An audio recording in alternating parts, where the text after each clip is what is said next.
Welcome. In this video, we'll talk about how to develop a data strategy for small businesses. This is the full version of your guide to getting started. I'm Dr. Ashley Sanders of Sanders Analytics.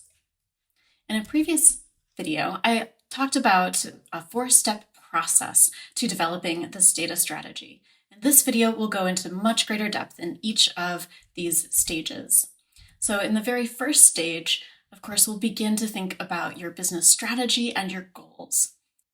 So to begin with, think about what your business goal is or your goals are. Take a moment, pause this video, and jot down those ideas. Secondly, think about why you're interested in developing a data strategy. What do you hope to accomplish, and how does that align with the business goals that you've already written down? Again, take a moment, pause this video, jot down those ideas.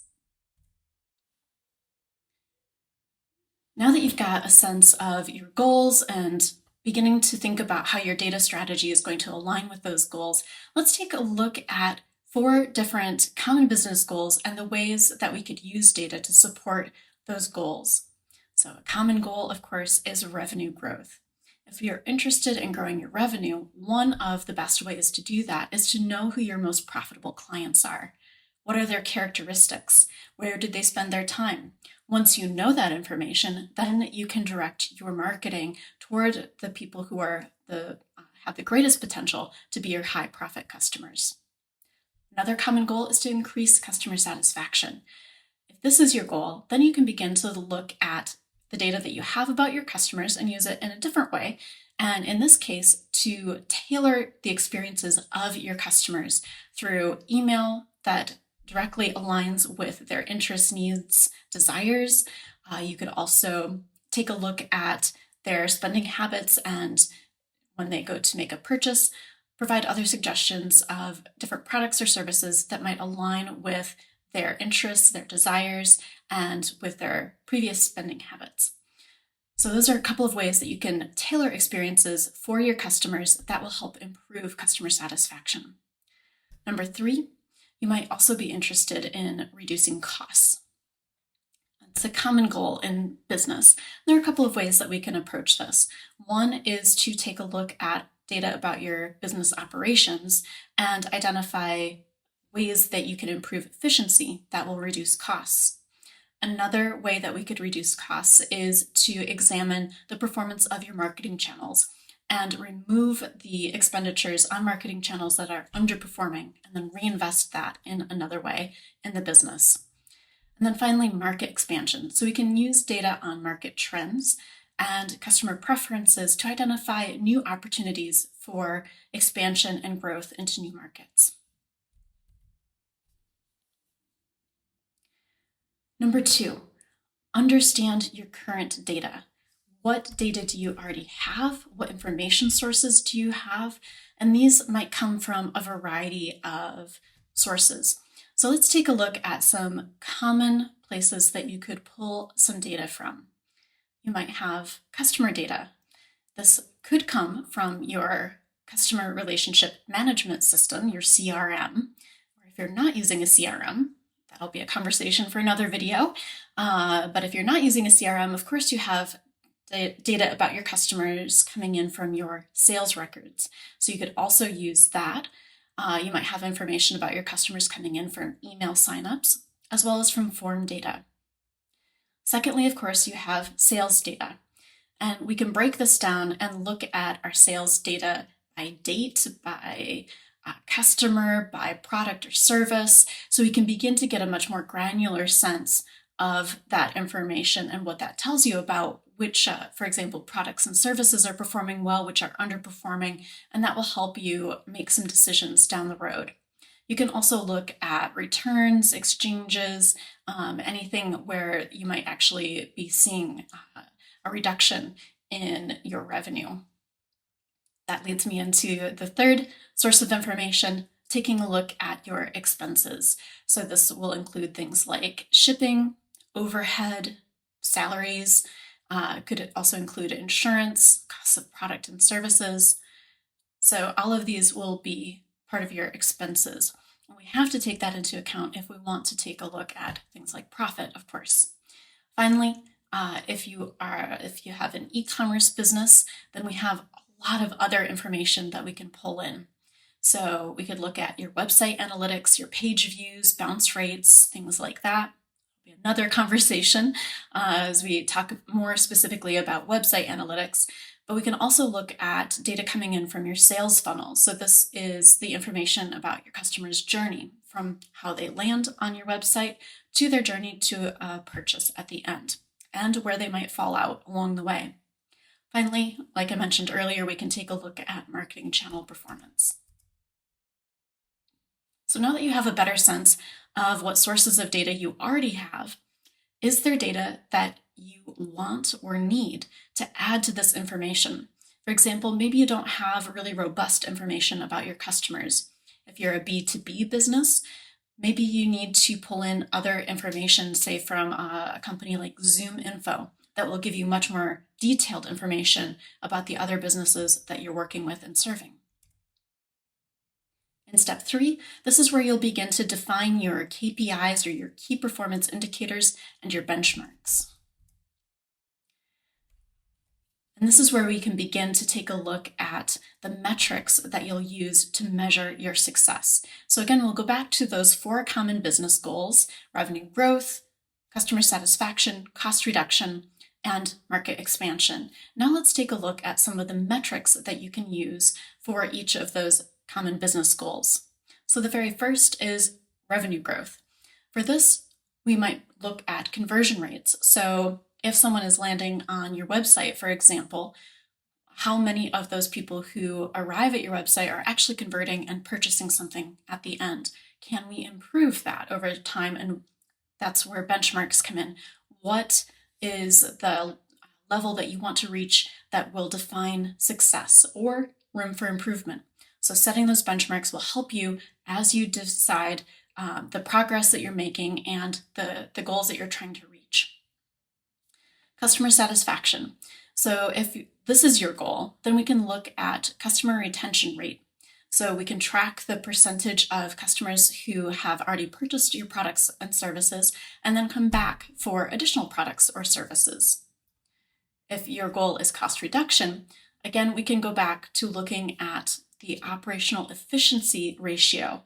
So this is a measure that compares the cost of operations to the revenue that's being generated. Finally, market expansion. For this, we could look at customer acquisition rate.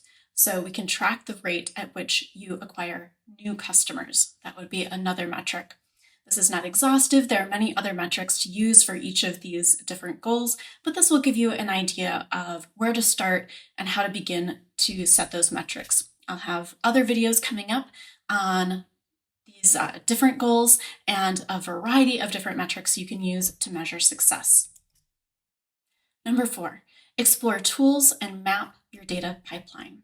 So now that you've got a sense of your data sources and your metrics, how you're going to measure your progress and your success over time, now it's time to begin to think about the ecosystem that is generating the data and how you're going to store and then finally make that data useful.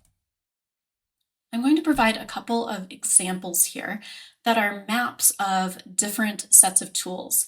This is not an endorsement of any of these tools. This just gives you a sense of what's available and possible ways that you can link them together, and also a sense of which tools have built-in integrations that will help you do this a little more easily.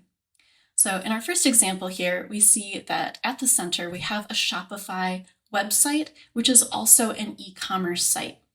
Because it is a website, we can plug in Google Analytics, which is free. That will give you a lot of detailed information about how your website is performing and areas for improvement. And then the rest of these, except for LinkedIn, have native plugins. So if there's a link between the rest of the different tools that I've listed here, that means that there are native integrations for each of these, or an easy third-party application like Zapier that will link them together. So in this case, we can plug MailChimp for your email marketing into your Shopify website. That can also plug into HubSpot, which is a great tool for a customer relationship management system or CRM. LinkedIn, unfortunately, does not natively plug into any of these tools, but you can use things, for example, if you're using SalesNav to identify leads and to generate leads, you can use a third-party tool like Prospeo to export that information and then import it into your CRM. So that would be one workaround since there's not a native integration from LinkedIn to these other tools. Another tool that you could plug into your Shopify website is QuickBooks for your accounting and then Stripe for your payment system. PayPal also plugs into these as well. And then here's another set of options. Again, not an endorsement. These are just some common ways of setting up your tools that you're using.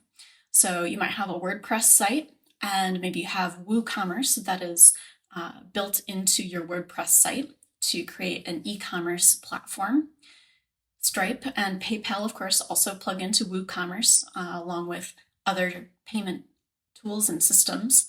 And then this set of tools really builds on the integrations that Zoho provides. So Zoho Books works great for accounting. It also works internationally. So if you have accounts or customers, or maybe you are located outside of the United States, Zoho Books works really well for those scenarios, as well as, of course, inside the United States as well. And because Zoho provides a suite of tools, those all have native integrations with each other. Zoho Campaigns you can use for your email marketing, the Zoho CRM for managing your customer relationships, and then again, LinkedIn does not have a plugin natively into the CRM, but again, you can export information and bring it into your CRM through other third-party platforms. Once you've got your ecosystem set up, then we can begin to take a look at creating a data pipeline to securely store that data and make it useful long-term. I'll have many other videos that will talk about this in much greater detail. We won't get into the technical weeds in this video. Here, I just want to provide a quick overview of what a data pipeline is and does, and in future videos, we can take a look at how you set one up. So the very first step is data collection. You'll gather data from the various sources that you've already identified in this video. The next step, after you've gathered those sources, is to ingest the data. So that collected data is brought into the pipeline, so to speak. The third step is to transform that data. So we're going to clean it. We might enrich it by adding other information to that data to make it more useful. And then in the fourth step, we will store it securely. In this step, we'll take a look at various solutions. There are data warehouses, there are data lakes. Again, I'll talk more about the differences between those two and your various options for that storage. And then finally, we'll get to the data analysis phase, which is where you really begin to generate the insights. So all of this whole pipeline is meant to improve your analysis and the insights generated so that you've got quality data that's well integrated and that is set up so that you can do things like visualize it, create forecasting models to generate the information that you need to make the decisions. Again, I'll talk more about this in upcoming videos, but this gives you a sense of where we're headed as we look at data for small businesses and how we can make the greatest use of that so that your business can thrive, you can save money, increase your profit margins, and succeed long-term. So if all of this sounds interesting and you want to learn more, follow me on YouTube. I'm at Sanders Analytics. I'll be releasing more videos about each of the stages I've mentioned and the technical components so that you'll have the information you need to make decisions about how you want to move forward with data for your small business. If you have questions and you'd like to talk with me, please sign up for a free consultation. You can do so at You Can Book Me, my online scheduler, and set up a time to talk. I'd love to hear from you, talk about your business, your goals, and how I can help. Thank you. I look forward to seeing you in the next video.